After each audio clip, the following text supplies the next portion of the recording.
Hey everyone, welcome back to the channel. My name is John and this is your Modern Tech Breakdown. Today I'm taking a look at a new article from the Wall Street Journal that pours a bit of cold water on the AI mania. Let's jump into it. This article by Stephen Rosenbusch starts off by updating some back of the envelope analysis by David Kahn at Sequoia Capital.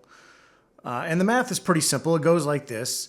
By extrapolating some data, it would seem that Nvidia has sold about $50 billion worth of AI systems to customers last year. Assuming those customers have to spend another $50 billion on buildings and electricity to run those systems, you get to $100 billion in AI investment. Assuming a gross margin of 50% on those investments, companies would need to generate $200 billion in revenue over the life of these investments, additional revenue attributed to these AI investments. That's a big figure, but that was last September, and the amount of investment Nvidia has provided in AI systems is now $150 billion, which moves the required revenue to $600 billion generated from these AI investments. That's an astounding figure.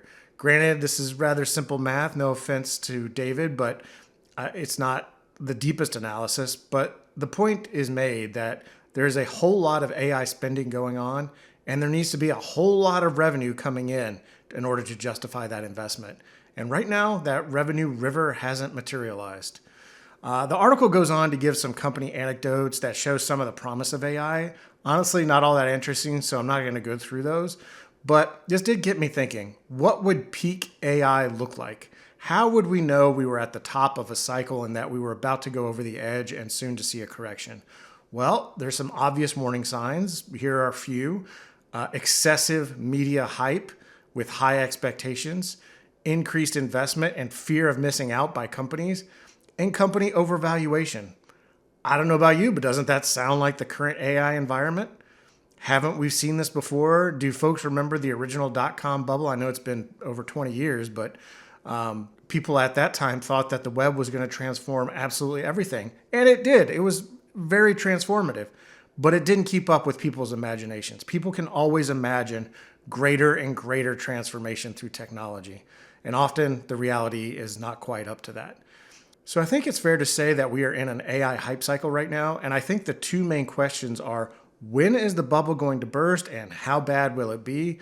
Well, generally, monetary policy and cheap money are major contributing factors in creating bubbles. And when the cheap money stops, you often see the bubble burst. However, the Fed has been raising rates throughout this AI run-up and seems poised to start reducing rates later this year. So ordinarily, I would say that increasing interest rates would be the catalyst to burst this AI bubble, but it may not be the case this time. I could envision this cycle slowly tapering off as companies report quarterly results and Wall Street analysts pour over the data. It could create a slow drop over time. It could create a slow drop over time in the stock price of the major companies in the AI industry. This could coincide with failed corporate projects that don't generate the astronomical returns that CEOs expect. We could see a lot of spending dry up rather quickly, but without a panic triggering event, it could happen over time. However, it could also happen in a flurry, and I think the signal to watch that could trigger that is Nvidia's earning reports. There's a ton of scrutiny on Nvidia right now, and so far they've been beating expectations. But I think the first time Nvidia misses expectations could trigger a bit of a panic that could spell the end of the current AI hype cycle. So what do you think? Drop a comment below. As always, thanks for watching. Please like and subscribe, and I will catch you next time.